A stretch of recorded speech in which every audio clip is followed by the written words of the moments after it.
Welcome to the Steelers by the Lake podcast. My name is James Strong, joined once again by my co-host Cody Tanner. Cody, how are you on this Victory New Year? It's a Victory Monday. That's exciting. We haven't had as many of those this year as we would have liked, but oh my Atlanta, we have one again. Pittsburgh 2 weeks in a row now. Yeah, travels into Seattle, where the 12th man lives. If you don't know that reference, you just don't know Seattle football. That's fine. You don't really need to. If you're a Steelers fan, that's fine. But we took a win from Seattle, 30-23. Highest scoring game all year for us outside of last week's game, which was 34. Exciting to see what the offense can do when they're not being held back by Matt Canada's play calling. So in poor quarterback play. We'll get to that later. We're gonna fight. No, let's be real though, because there were 2 games without Matt Canada with very poor quarterback play, and now we've seen good quarterback play, both before with Kenny Pickett and then after that with Mason Rudolph. Well, we've seen Mitch 2 guys that can make the offense move. Yeah, we didn't see Mitch play very well, which I think I'll agree. That's an understatement. He played horrible. Oh, I understand. I believe Mitch is drastically the worst quarterback on the team. And I think that's no bars none. But this Mason Rudolph to Kenny Pickett conversation we'll get into a little bit later. First, before we talk anything more Steelers, I want to ask you how you're doing. I'm doing okay. Doing okay. It's a new year. Sure, it was rough for you with New Year's, but hey, cheers to another year, and we'll see how this year goes. 2024 has got to be better than 2023. I think it will be, James. Plain and simple. Plain and simple. For yourself, it's not possible for me personally for it to have been worse than last year. So it's got to be better. True. So we will get into this real quick. But first, like I said, Steelers by the Lake news. We have to talk about this. We're going to talk about the December month in review for downloads, top countries, top states, and the year in review, 2023. So before we go too far, let's talk December. I'll do states for December, and then I'll do countries for year. But states for December, Pennsylvania, top downloaded state for the podcast. No surprise there. Texas, number 2. Glad that when I left, y'all kept listening. Number 3, California. Number 4, Indiana, and number 5 sneaking on the list here, Maryland. Haven't seen them on this list a whole lot. So, not a ton. No. Top countries from last month: USA at number 1, Germany at number 2, and then Canada coming in 3rd place. Now, this time of year is the time of year that we tell you guys about our year in review on Steelers by the Lake. Who were the top countries? Who were the top states in the entire year for us? I'll spit out the states on this one and let you cover the countries. Pennsylvania came in number 1. That's not a surprise to us. Nope. California came in number 2. Also not a surprise. They're almost always in the top 5 for us. Number 3, the great state of Texas. Number 4, Iowa. Appreciate the listenership from our buddies in the podcast out there that do one. And then also Missouri coming in at number 5. Interesting top 5 there. The 4th and 5th are the ones that you're kind of never know right now. The Midwest, buddy. I'm excited for that to get switched up hopefully next year with seeing how things pan out and seeing if we can't get this nationwide. I mean, we are nationwide. We're getting downloads in every state, but just curious to see where we can end up and who's going to take over some of those top 5 positions. So that's exciting. Countries for year in review: United States number 1, no surprise there. Germany number 2, just like December. Canada number 3, just like December.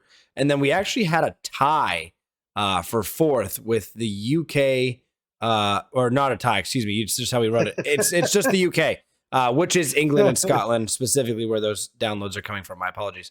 And then number 5 is Singapore. Yeah, man. Pretty fun to see the different areas of the world. Singapore, man. Dude, I don't know. I was going to say something. I don't know. So, yeah, the note of England and Scotland was that all the downloads from the UK came from those 2. Scotland. Okay. So, yeah. So nothing from Ireland or anywhere else in the UK there. Solid. Yeah, man. So lots to talk about. Let's get to this game. I don't have it down here, but there were a couple of elevations before the game. The 2 that you expected, Miles Jack and then also the safety Eric Rowe both got elevated for the game. We knew that because they were going to start. So you got to get those guys elevated before game day. Inactives for the game, we saw Kenny Pickett inactive. Minkah Fitzpatrick still out with that knee. Trenton Thompson unable to come back with that shoulder injury in time. Darius Rush a healthy scratch. Dylan Cook a healthy scratch. Elandon Roberts with that pectoral injury still out. And DeMarvin Leal also a healthy scratch. I really hope they're telling him to just like drop some weight and take on the role of an outside linebacker and do that next year, because I feel like they did him an injustice telling him to try to stay versatile and stay in between the defensive end and the outside linebacker size. He ends up not being effective really at either one. And they never even played him at outside linebacker this year anyway. So I think Marcus Golden's played well enough this year that he probably won't be able to be afforded to be brought back, which point you need an outside linebacker number 4. So just tell him to drop some weight, go from 290 down to like 270 and play outside linebacker. Just find another brother in the draft. I mean, it seems to be working so far this go around. So we're going to talk about Nick Herbig. You know how many defensive snaps he played in this game, Cody? Like 5. 2, and one of them was the best defensive play of the game. Let's go. Yes. Oh, Nick Herbig, what a guy, man. What a guy. Let's talk about this game, though, huh? So right out the gate, we saw effective offense, moving the ball down the field. We did. Scoring points. Big plays. Outside of that first drive, you had the turnover on downs. We went for it on 4th down on the first drive, which was very impressive. We were kind of in that no man's land. Like, if you punt it, there's a chance of them getting a touchback or maybe pinning them deep, sure, whatever. Hey, we're fighting for our season here. I like the fact that they went for it, even though they didn't get it. I appreciated that. It showed me that Mike Tomlin wants to go out and try to win these games, which has been in question for me a little bit recently, but we'll get to that. But yeah, that second drive was 8 minutes. I mean, that took a lot of that first. I mean, the first 2 drives combined were well over probably 3/4 of the first half. It was 3.5 minute drive and then an almost 8 minute drive. So right there, you're looking at what, 12, 11 minutes? Oh yeah, over 11 minutes. It was over 11 minutes to like 3 minutes at the end of the first quarter in time of possession. No, the first quarter looks like it was set. No, because they had it. Never mind. Yeah. So yeah, it was like 3 minutes. You're right. That's just crazy. Yeah. The way that it's set up on here, it looks like it was less than that. But no, I see what you're saying. Yeah. Seattle played well. They came out. They also had a touchdown 2 touchdowns in the first half, where we only had we had 2 as well. But it was nice to see the offense consistently moving the ball. We didn't punt for the first time until the second half, and it was on our second drive in the second half. And then after that, we scored on every other possession outside the first one and that one punt. We scored on all of them. And we were 6 for 7 in the red zone. And the only red zone possession we didn't score in is because we kneeled at the end of the game because the game was already over. Yep. Easily could have been 7 for 7 on red zone possessions. I hate those stats. They're so misleading. Yeah. And honestly, the score is misleading on this one because it was not as close of a game as the score indicated that it was. No. Because honestly, Najee runs that in at the end of the game, and now you're talking it ends 37-23. And nobody's looking at that and thinking this was a close game. Yeah. And this would have been Najee's first 3 touchdown game. Yep. So like you want to give props to him. Team first mentality. I mean, that is something that gets overlooked so often in the NFL, because when in 5-10 years, whatever it is, when you look back on his stats and you're like, oh, I wonder how many games did he score 3 touchdowns in? Like, that's a big stat for some running backs. Like, not many people do that.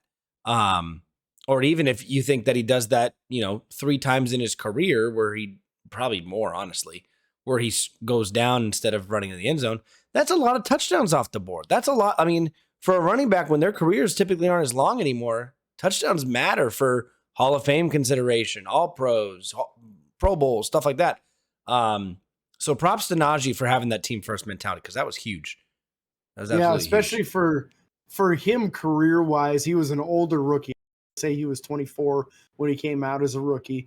So we were talking about it when they drafted him. Yep. Will they even sign him to a second contract? Because by the time that rookie contract's up, If it's just the 4 years, he's 28. If they give him the 5th-year option, he's 29. Are you really giving an extension to a 29-year-old running back when they usually drop off as far as athleticism at that time? And he's never been a super explosive dude in the first place. He's just a powerhouse, man. Yep. In this game, we saw the best stiff arm by a Pittsburgh Steeler since Vance McDonald, and it was Najee with one of those where his first stiff arm kind of stymies the guy and knocks him off balance, and then the second one just straight launched the man off his feet. It was Tariq Woolen, a 6'4" corner. He's a big kid. Very athletic. Yeah, very athletic corner, and he just launched him. Very impressive. This won't have the same effect that happened when Vance McDonald stiff-armed that man. That man retired shortly after that. The Cam Hayward.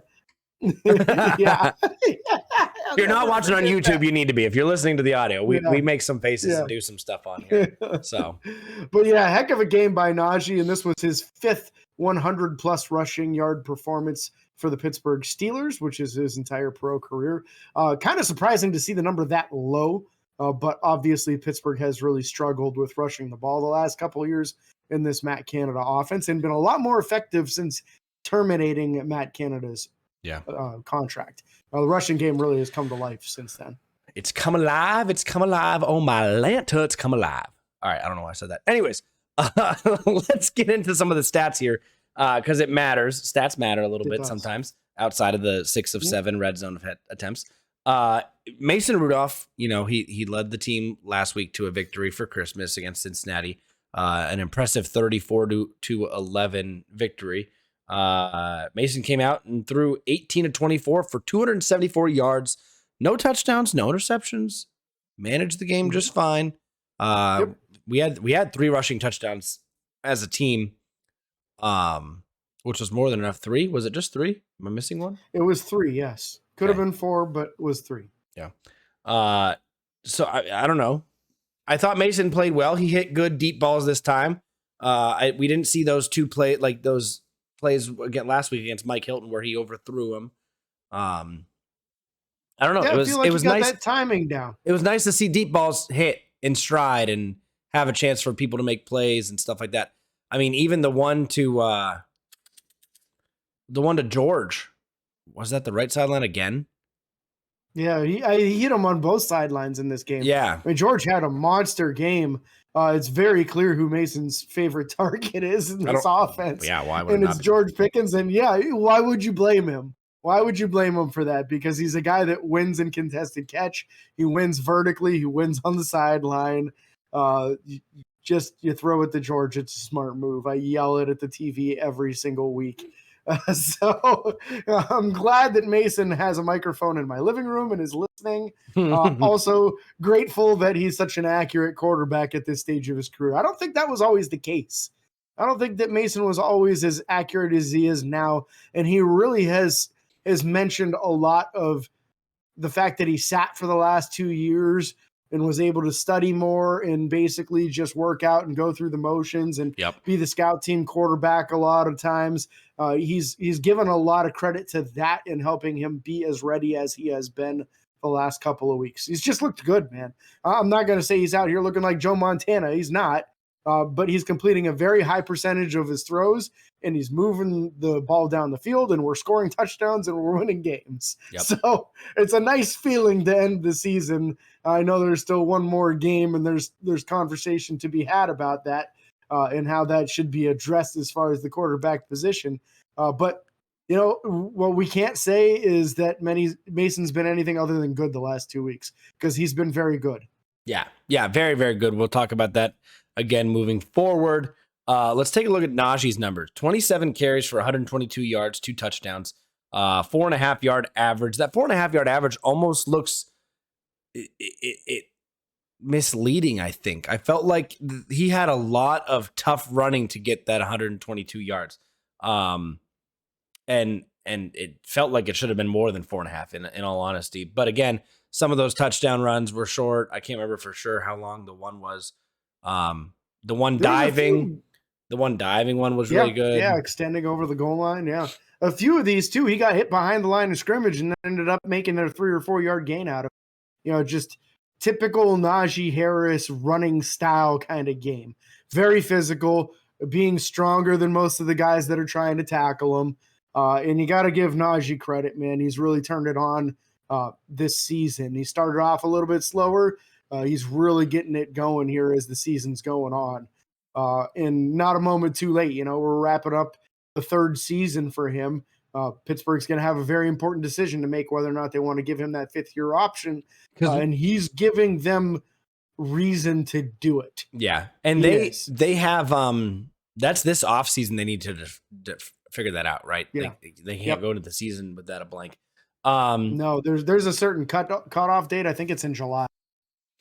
Yeah. I mean, hey, oh my goodness, if we have two good running backs on this team. You know what I mean? Yeah, what a problem, right? Gee. Oh, If you can make it work in the cap, man, it's getting tougher to say don't do it. 100%. It's getting a lot tougher. 100%. But I mean, Jaylen Warren, 13 to 75 for one touchdown, 5.7 yard average, rounded up to 5.8 in all honesty. Like, golly gee, when was the last time we did this? Oh, 1986. We saw the numbers on the game the last time. No, 85. Was it 85? Okay, whatever. 85, Walter Abercrombie and somebody else. I thought it was 86 with Franco and Blyer. Franco did it with Blyer in the 70s. Yeah, he wasn't playing. You're right. Okay. But yeah, that might have been 76 that they did that. Yeah. But there was one in between too. It was Franco and Rocky. There was another duo, and then there was Walter Abercrombie in 85. Yeah. And I only remember Walter Abercrombie because he wore 34 just like Walter Payton did for the Bears. And as a young kid, I'm thinking, hey, maybe he's just as good. No, definitely not. No. Definitely not. No. But you want to know who was just as good? No, I mean, let's talk about Jaylen Warren real quick. The man's agile. Don't get me wrong. He is built. He's a dude. He's a stud. He's a stout, short man. But he has a spin move to get away from tacklers and off of tackles like no other. And it is, it's impressive. It's impressive to say the least. And I mean, the fact that he's getting scores, I'm curious. Go ahead and talk about these guys. I'm going to look up the season stats for these guys. Yeah. I think we're going to find that Najee's now over 1,000 yards rushing on the season, I believe. I think he crossed it. If not, he's extremely close to it. Jaylen's pretty far off from 1,000, but he is leading the team in all-purpose yards. Or at least he was previous to the game. I guess this is probably going to start getting dicey with how George Pickens is putting up monster yardage receiving lately. So it's going to be interesting to see where that ends up. If George Pickens has another really big game against the Ravens, you might end up with George Pickens with more all-purpose yards than Jaylen Warren.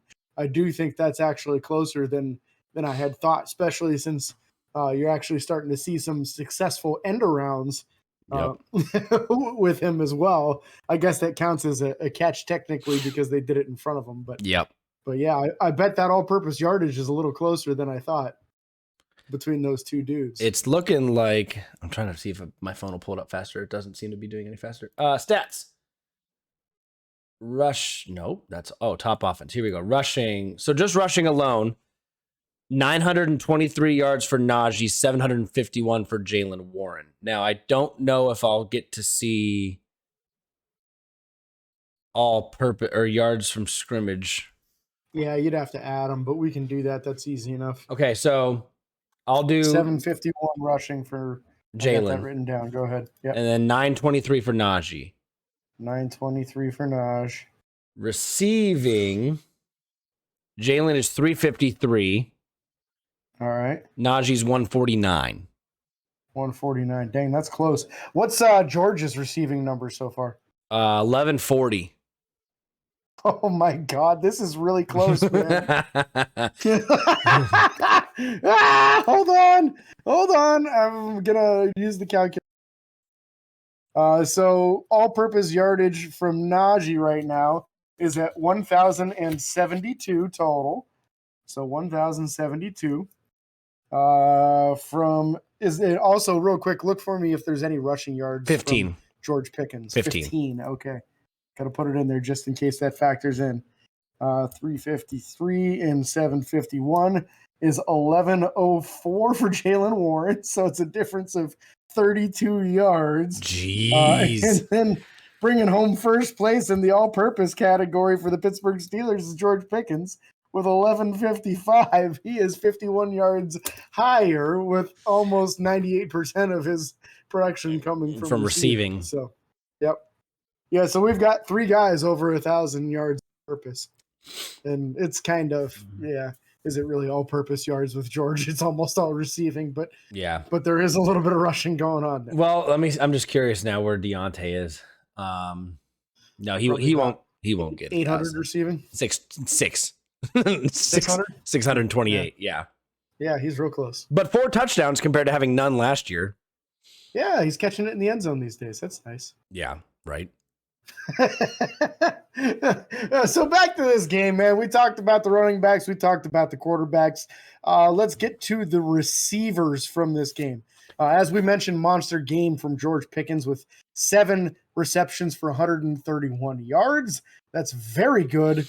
Deontay Johnson, 4 catches for 76 yards, and that's off of 4 targets. So he actually caught all the balls thrown his way this week. Buy your lottery tickets now, y'all, because it is the time. Right?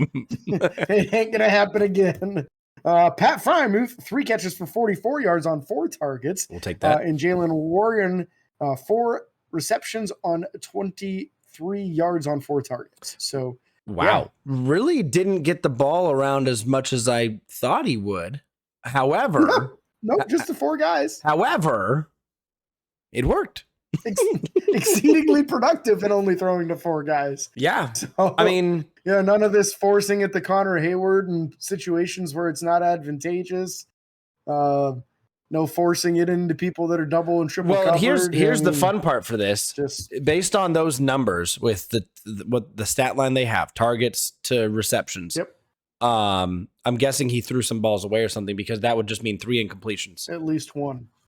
Yeah, and he had 6 incompletions on the day, so a couple of them were clearly thrown away. The one he threw out the back of the end zone. I remember that one. Yeah, and I want to say there was a screen play that he threw it directly into the dirt on purpose as well. Yeah. Because throwing it to the running back would have been a very bad decision. So, yeah. He had a couple of them that were that. The biggest concern here for these wide receivers. Yes. Holding the ball after making the catch. We had 2 receivers fumbling the ball. Deontay fumbled it. Hang on a second. I'm realizing they counted. Deontay fumbled it. He did, but they do still count it. It's still a fumble, but luckily he touched the ball when he was out of bounds and they made sure. So not a lost fumble. Yeah. Yeah. Got to make sure they hang on to the ball. Ball security, baby. Absolutely. Yeah. And I don't even really understand what happened on that Deontay one. He just, out of nowhere, it looked like he was trying to change arms with the ball or something, and then he just straight up fumbled it. Nobody even forced the ball out. Lucky for him, as his momentum took him out of bounds, he was able to touch the ball while trying to recover it. Yep. Which then constituted a dead ball right there. Ball. George recovered his own, so that wasn't really that big of a deal. Both of them were on the sideline. George didn't recover his own. It fumbled out of bounds, thankfully. Which, that works as well. Same thing, basically. Yeah. At least they fumbled while they were on the sideline, so that's an advantage. One thing I do want to talk about this receiving group right here, and it kind of relates more to the running game, but it's an emphasis that I think can't be stressed enough. Yeah. Multiple times in this game, Najee got into a pile and was driving it while in the ball, and the first person into that pile to help move it was Pat Freiermuth. 88, Pat Freiermuth, baby. over and over, kept on jumping into these piles and helping. And I have said multiple times this year that the strength of this man is in his legs. So when he can just get his shoulders into a pile and start driving with his legs, and Najee's also doing that, the pile moves. And on one of those touchdowns, that was the touchdown. All 3, and that wasn't the only time he did it. Yep, but all 3 tight ends. Tight ends on that one got involved. Darnell Washington was the second one into the pile. And again, this is probably one of the strongest tight ends in the NFL in Darnell Washington. And then you see Connor Hayward get in there and he starts driving with everything he's got to. And man, it's infectious. We've been talking about this all year. Don't let your running backs go up against 2 or 3 defenders. Get into the pile and help drive it and push it and try to get an extra yard or two. Helps prevent injuries from the running back. Yep. And it's infectious. It's great for the team mentality.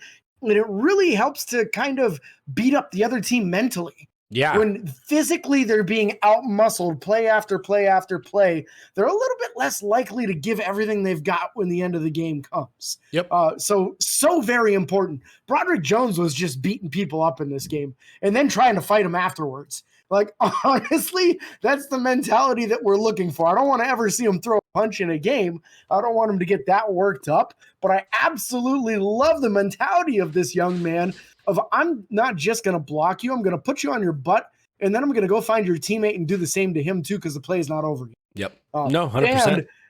And shout out to George Pickens on this game on the Jaylen Warren touchdown. He was the one with the seal on the inside, blocking his guy like 12 yards down the field. Yep. And making sure Jaylen got in. So I do feel like that message has been received on George's end. We'll see if it continues, but so far so good. George is doing his part and putting up monster numbers the last 2 weeks receiving. Yeah. Let's go ahead and talk this. I mean, you talked offensive line a little bit there, but I felt like there was just a couple bad plays that we saw from Mason Cole, James Daniels. Yeah. And 2 of them, they got beat on a stack one play where, man, it looked like they were just out of position, couldn't do anything to stop them. But other than that, the offensive line played fairly well. I was enjoying that. Yeah, they were good. Yeah. I mean, the running holes were there for once. Yeah. And in the time was there for Mason too. He got to sit in a clean pocket most of this game.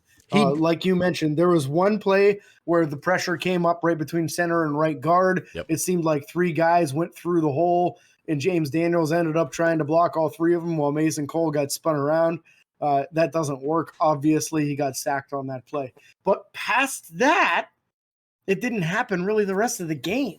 Dan Moore held up pass blocking. Broderick Jones held up pass blocking. So I was really impressed. I thought the offensive line had one of the and they need to continue that for next week too, because there's still a chance. Yeah, there's still a chance. We're lurking outside the wild card right now. But we'll get more to that. 29% chance. 29%. Wow. That's what they're saying. 29% chance of getting into playoffs right now. Hey, we'll see what happens. Looking at the defensive side of the ball, defensive front, I thought played very well. Cameron Hayward had another pass defended. We got to see a lot of good play, I thought, from Larry Ogunjobi. One of the plays just blowing him up in the backfield. Oh, my gosh, yeah. Isaiah Loudermilk had some playing time. I mean, the main guys there you want to see. Armon Watts, unfortunately, I think on the 1 touchdown run, correct? You said he moved inside. If he would have stayed outside, he would have been right where the running back was coming. Pre-snap, it was run off a left tackle, and he was the right defensive end. Right before the snap, he shifted inside, which gave the left tackle the leverage to keep him inside. Mark Robinson took on the guard like he was supposed to. That was his assignment. That was his hole that he was responsible for. So it was Armon Watts' responsibility to have that edge contained, and he did not. So that one was all just bad luck. You hardly ever see somebody shift last second before the snap like that. But I feel like Isaiah Loudermilk is really kind of turning it on lately here. He's beating DeMarvin Leal in the who gets a helmet thing. Mike Tomlin is very open about it when he has these competitions where there's 2 guys going for 1 helmet. One of you is going to be inactive unless I have an injury. So who's going to work harder in practice? Who's going to show me more on the field? And I feel like that is working well for Isaiah Loudermilk. He's putting in better performances.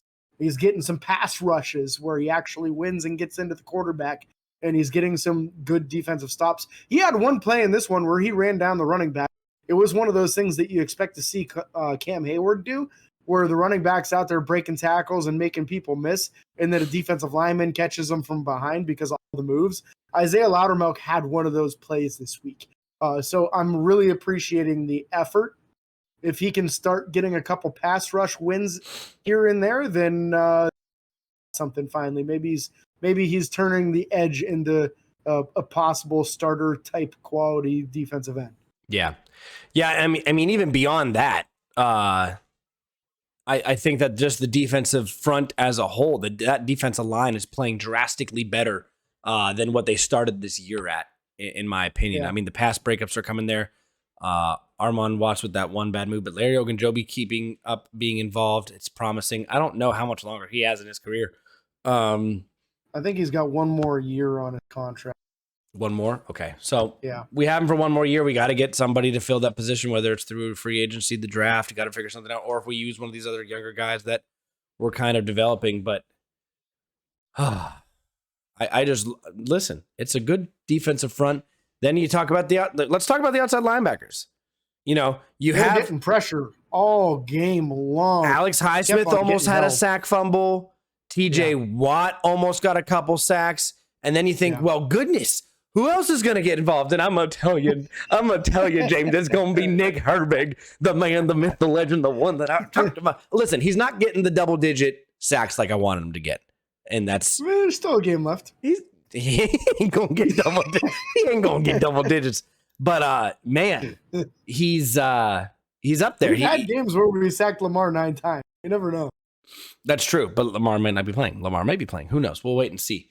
But it's just exciting to see somebody like that get involved when you think about your starters coming off, especially on defensive side of the ball, to get rest, and you don't want to lose the momentum that maybe your team has or maybe they could get, or you don't want to give them just a free play to do something on that side of the field where you're having somebody come off. Having Nick Herbig come in there and then getting the strip fumble that he got was fantastic. That sack fumble was so perfectly timed in the game, and to get involved, and just was really exciting to see a young guy getting involved. Another Wisconsin not native. He might be native, but from Wisconsin. So him and TJ, love to see it. Not a native because he's a Hawaiian native. Herbig's Hawaiian? He's a product. Yeah. The Herbig boys are both Hawaiian. How did I not know that? They don't look Hawaiian. I don't mean that in like any kind of rude way. Like that, I just No, they're not Islanders per se, but they're born and raised in Hawaii. I'm guessing probably military parents. Makes sense. Makes sense. But I have a buddy at work. The same thing. Yeah, on that play, the running back Kenneth Walker came out to chip him, and he just did a subtle like shoulder move like that, and Kenneth Walker completely whiffed. And then in one like very similar motion, he then ducked underneath.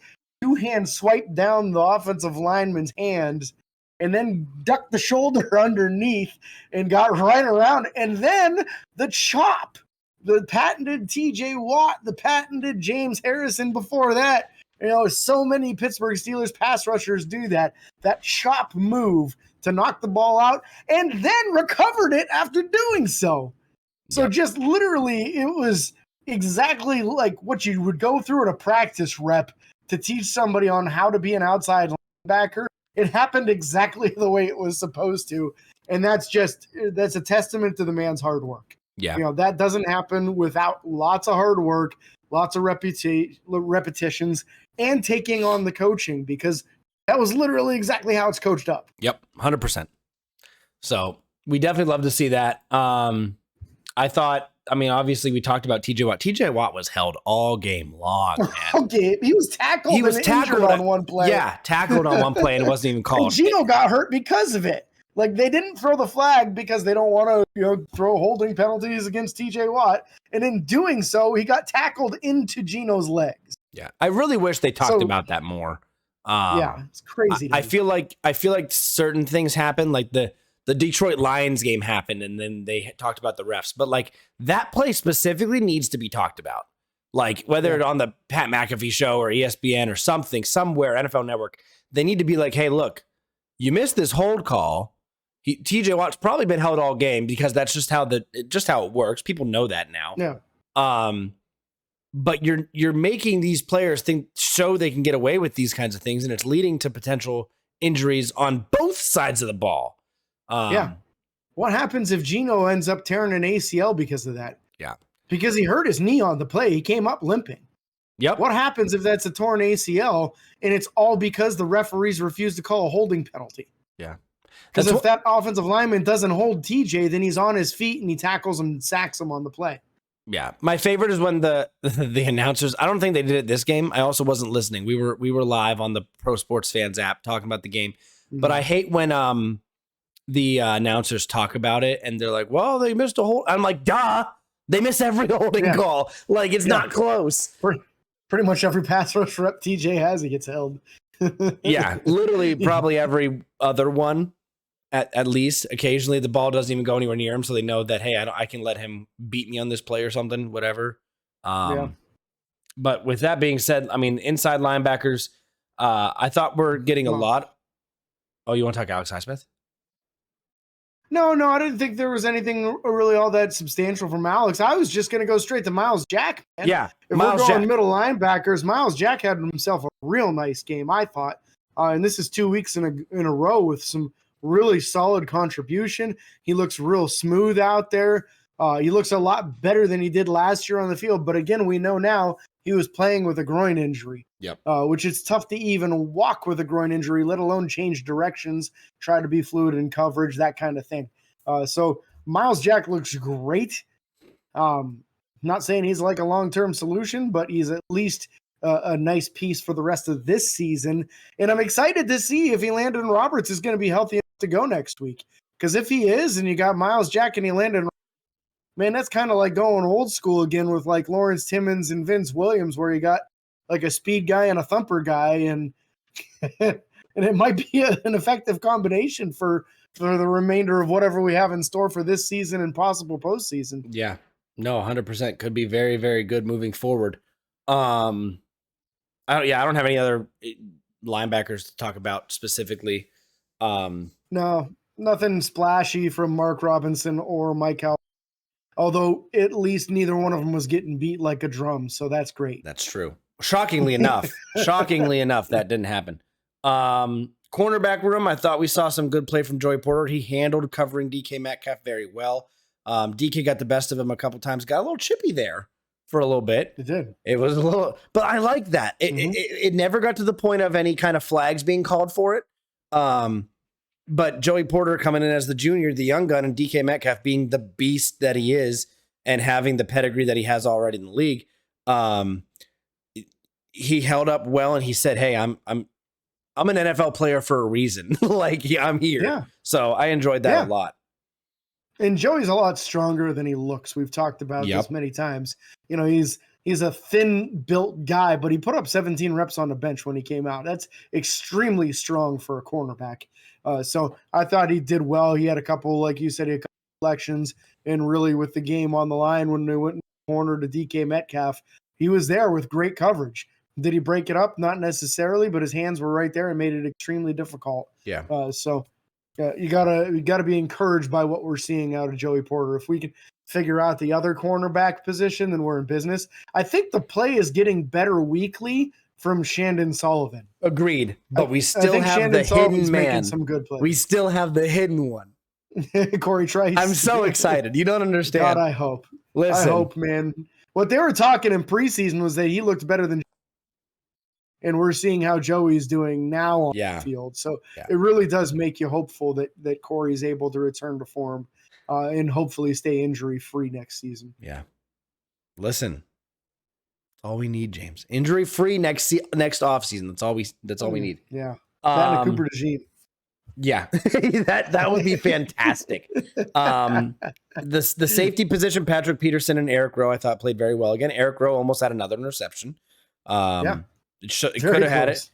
Could have had it, should have had it. He did.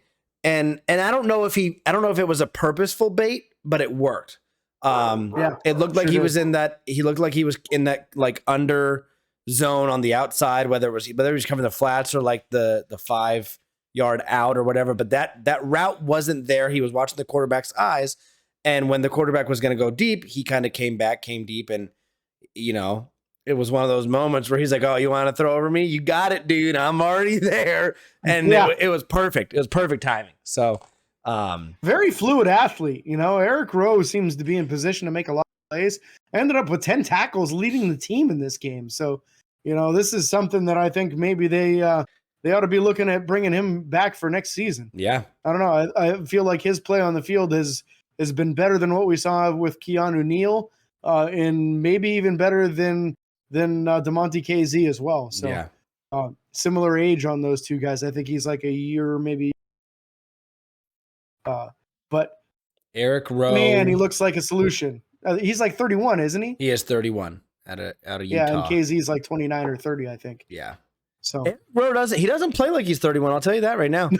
No, he plays like he's like 27, man. Yeah, I would have thought he was much younger than that. So, and sometimes getting a little bit of time off does that. Like these guys play most of their careers. That's what I think about Miles Jack. Injuries.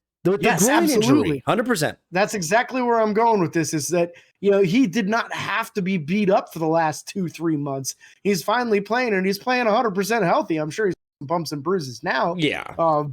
But he doesn't have any major injuries going on that he's trying to fight through.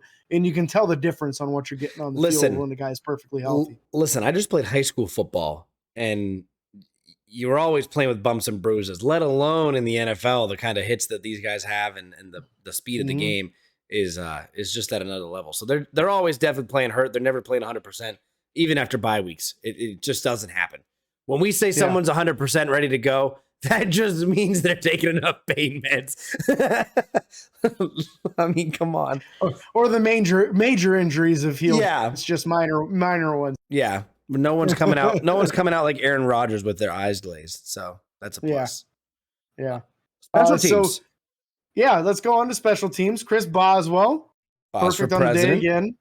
He's having himself a monster season. Yeah, 3 for 3 on the day on his field goal attempts. 3 for 3 on extra points. Just absolute money, which is what we expect out of him. Yep. I'll have to pull up a different app to get you punt numbers. Presley Harvin, one punt for 46 yards was punted inside the 20. Perfect. Yeah. That's all we needed from him. He only punted one day or one time of the day. So that was perfect. Yeah. Calvin Austin had I think one return for just 6 yards. It wasn't anything crazy from what I can tell. And then Godwin Igwebuike, 2 kick returns for 28 yards. 31 was his long, 28 was the average. So a 31-yard kick and a 25-yard kick return is what it looks like. So nothing too crazy there. Still would like to see some more playmaking ability from that special teams. But again, Cooper DeJean, we pick him up this offseason in the draft. That would be hands down the punt and kick returner of the future, at least until, he wins a starting role. Then you're probably not going to play it as much, but it's hard. It's hard when you have a playmaker like that to not want to start him in those positions. Absolutely. And I feel like it needs to be said too, Rodney Williams was just a weapon on the coverage unit in this game. 100%. Getting down there and either making tackles or being in on the tackle multiple times on kick and punt coverage. So I thought he was very impressive in this game with his special teams plays.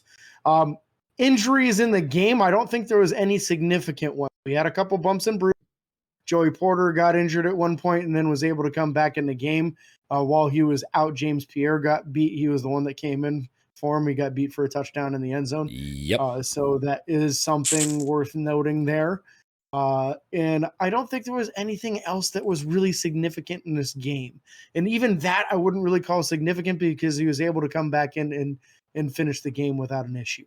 Yeah. So they're seemingly coming out of this game fairly healthy. It'll be interesting to see how things go with some of these guys with the nagging, like Trenton Thompson. Will he be available for this upcoming game? Seems like he was pretty close. Micah Fitzpatrick doesn't seem like he was close at all to playing in this game. Will he be ready for this next one? I don't know. It's a knee injury. Can't rush that. You don't want to rush it. If it's anything like a sprained knee of any sort, don't rush it, man. Because if a sprain can turn into a tear real fast, and then you're missing him next year. Yeah. So don't push that if he isn't ready. You're getting adequate play out of Eric Rowe and Pat Pete, in my opinion. And then the last one being Elandon Roberts. Is that pec healing up enough? Will it heal up enough this upcoming week? I feel like that he'll be able to play. It had to have been a partial tear. It had to have. For it to be this much of an ongoing injury, there had to have been some muscle tearing Yeah, there. some kind of minor tear yeah. Um, Yeah, I agree with you. Otherwise, you're not going to yeah. Otherwise, you're not going to what? Say that one more time. you wouldn't miss a couple of weeks for an injury unless you Yeah. had some kind of tear going on there, I would think. Yeah. Yeah. News before we end the show. John Harbaugh. Jim Harbaugh? No, it's John. Jim? I don't even know. I always get him confused. John Harbaugh will not say whether or not he plans on playing the starters or not against Pittsburgh. Many reasons for that. We're sure. No, strategy. 100% strategy. You don't want them to be able to prepare for one person versus another person, you know? Yeah. No, that makes sense. When that is also said and done, we have decided, and Tomlin has made the decision, to keep with Mason Rudolph starting at quarterback position, James. That is the move. In my opinion, it's a very difficult one to argue with if you want to score a bunch of points and you want to win, because that's what we've done the last 2 weeks. With 34 points last week and then 30 this last week, but realistically, that was a 37-point performance. They just kneeled at the end instead of scoring. So what you're seeing is an effective offense that is finishing drives with points almost automatically. Like this last game, we had one punt, no turnovers, one punt, and every drive scored other than the last one that we were kneeling at the 3-yard line about to score at the end of the game. That's as effective of offense as you can get pretty much. I'm not here to say that I think that Mason Rudolph is the answer. He's the truth. He's the next franchise quarterback. He should be the guy over Kenny Pickett next year. I'm not saying any of that. What I'm saying is that he's playing the best football that we've seen from any of our quarterbacks all season, and probably going back into last season as well. And if you bench him right now, what are you going to get? I don't know. I like Kenny Pickett.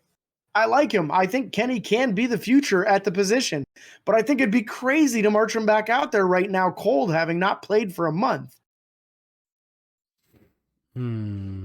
I agree to a degree. Is what I'll say. The things that I'm going to say here are, and I'm going to pull these, I want to pull these numbers up so I have them specifically. I think when you compare the last 2 games, or even the last, the last game that Kenny played and the last game that Mason just played, and you compare the numbers, it's very, very, very intriguing to me to look at them. So first off, when I go ahead and I look at the breakdown for Kenny's numbers and Mason's, Kenny Pickett in the last game he played against Cincinnati threw 24 for 33 for 278 yards, 0 touchdowns, 0 interceptions. Against the same team, Mason went 17 to 27 for 290 yards. He had 2 touchdowns, no interceptions. I see the touchdowns. I know where you're going to go. A 63% completion for Mason compared to a 72.7% completion for Kenny. Now, this is the first game that Kenny had outside of the struggle of Matt Canada. So there wasn't a whole lot of offensive game planning up to this point. There wasn't a whole lot of changing and understanding new things. I think they've had more time in the offensive scheme and the offensive playbook to change things up a little bit, make them a little bit more different for the offense to kind of get rolling on all cylinders and use the talent they have on the field. But then I want to take it a step further than that, James. So the game against Seattle, you had George Pickens with 7 for 131. Yeah, 7 for 131. And that last game for Kenny against Seattle, you had Pat Freiermuth 9 for 120. So you had 2 guys go off. The big difference here I want to point out is, and it's not a massive difference. It's really not. But it's the big difference. Well, the big difference for me is the fact that you had the time. You had the time to change the offense a little bit. I think that Kenny is very capable to come out and play the same way that we just saw Mason do, if not potentially better, given the time that they've had to make the differences and make the changes in the flank. But again, you're looking at the rushing yards specifically for the last game. They had 153 in the game against Cincinnati. They had 202 against Seattle. So 50 Very yards, effective both 50 times. yards. Yeah. Very effective both games. Yeah, absolutely. And I agree that Kenny can do that and has the potential to do that. But also, Kenny has struggled in his first couple of possessions in most games this season. And then that has typically led to Pittsburgh being behind on the scoreboard early in games. So I understand why Mike Tomlin would want to put the quarterback out there who's been marching them right down the field and scoring touchdowns on the first drives, putting his defense in a better position where they can kind of get after the quarterback a little bit more, make the opposing offense a little bit more one-dimensional and uncomfortable. And I like Kenny. I don't want this to come across as I don't like Kenny, but the 16 points that he put up against the Bengals wouldn't have won this game against the Seahawks. It wouldn't have been enough. You got to be able to finish drives. You got to be able to get it in the end. And sometimes it's making some difficult throws. And sometimes it's just good coaching. Sometimes it's that last drive where you're up by 7. You need to be able to pull the clock out. You're coming out, and on first down, when everybody in the stadium expects you to run the ball, you throw it deep to George and get like 40 yards on first down. Sometimes it's just a coaching decision like that to be brave and go for it. They weren't necessarily doing that when Kenny was in there. They're playing differently now than what they were with Kenny in, is what I'm saying. I think that it. I don't want to use the phrase stunting his growth, but I'm worried about the mental damage that could come, or like not mental damage. I don't know. I'm just worried to see what happens with Kenny moving forward, because Kenny deserves the starting role. Don't get me wrong. Kenny hasn't had a chance to lose it, in my opinion. Kenny showed, hey, first game without Matt Canada, 400 yards. First time in 58 games, 59 games, whatever. And then, oh, shoot, got hurt as he was driving towards the end zone in the next game. And then it's like, oh, let's try Mitch. Oh, Mitch sucks booty cheeks. We figured that out right now. And then, let's try Mason. Mason comes in, first game, throws 3 passes, whatever, 7 yards. Nobody cares. Plays the second game, puts up 30 points. Plays the next game, puts up 34 points, 36, whatever it was. 34 than 30, yeah. Yeah. I think at this point, we would be seeing similar numbers, if not better, from Kenny. And that's the struggle. That's the mental struggle. Because do you stick with the hot hand, or do you say, hey, here's our young quarterback, we're going to put it back in your hands? And Mike Tomlin in his press conference even answered it this way. We've seen Kenny Pickett come back late the last 2 times we played the Baltimore Ravens and win late in the game. The last time I saw Mason play against the Ravens, he got knocked out. On a dirty hit. Yeah. 100%. But like, I'm just saying, like, I don't know. I'm so indifferent and frustrated with this, because I think that this is going to cause problems moving forward. I'm not going to get into the post, don't worry. But this causes questions. We're showcasing Mason Rudolph in a contract year. He's not signed for next year. He's going to re-sign with us or go sign somewhere else. So somebody might be willing. I mean, the number of quarterback issues that have been in the league this year, Mason Rudolph is showing himself, hey, I'm worth paying, even if it's just to be a backup. If Mason comes out and performs very well again, either A, we're not going to be able to afford him as a backup, or B, are you going to pay him like a starter and then say, hey, Kenny, you're backing him up? And what's Kenny going to do to that? So I'm just interested to see where this goes. I would like to see Kenny come in and start. In my opinion, I know it's not going to happen, but my reasoning is I would enjoy seeing what Kenny can do with the way the offense has been switched up and handled to this point. Because if we make the playoffs, what? Is it still going to be Mason? Probably. Depends on how Mason plays. Yeah. It depends on how Mason plays. If Mason continues to put up these games of 275 plus passing yards and completing 75% of his passes and 30 plus points in a game, you're crazy to bench him. I get the point of he's making himself more money the better he plays. Yep. But what would you prefer? He plays awful, and then you don't have any backup quarterback solution for next year? No, but don't let him go out there and play better now. Say, okay, hey, you got us here. Let's put it back in the reins of Kenny. If Kenny's 100%. You don't put somebody on the bench that's playing well. You reward good play. That's the way sports works. Like, you don't say, hey, I know you've been really good for us the last couple of weeks. In fact, you kept our season hopes alive. In fact, you had the best scoring outputs that we've seen from this team in the last 3 years, back-to-back weeks. But I'm going to go ahead and put you on the bench. I understand because there's a young kid that I want to see what he's got. I want to see what he's made of. So I'm going to put him back out there, even though you've done the best for our offense that we've seen since freaking Ben Roethlisberger. All right.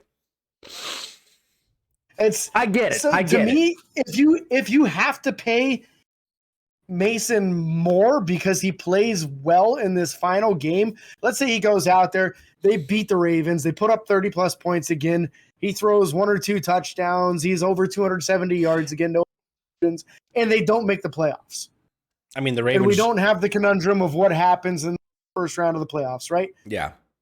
Now he's got 3 games in a row where he put up good numbers. That's a problem I want. I get it. I want to have to give him $5 or $6 million as a backup quarterback instead of re-signing him at the basic minimum. I want that because I want a backup quarterback who can freaking play. With that being said, isn't it. There's a chance he has to put up more than 30 points because the Ravens just put up 56 on Miami. So yeah, we'll see what happens. But no, with that being said, please let us know what you guys think in the comments or message us on social media. We'd love to hear what you guys have to say. If you were Tomlin, would you go with the hot hand and stay with Mason Rudolph? Or would you say, hey, my young star future of the franchise, face of the franchise guy, starting quarterback is now here. We're going to roll. Like, what would you do if we want to know? We want to talk about it after this game, after we talk about what's going to happen. We're going to look forward to this actual Ravens game. Later this week, we'll get another episode out to you guys, hopefully. But yeah, want to know your guys' input for sure. Be sure to like and follow on Facebook, Twitter, Instagram, TikTok, and YouTube. Get those 5-star reviews on Apple Podcasts. And until next time, this is your host, James and Cody, signing off. Peace.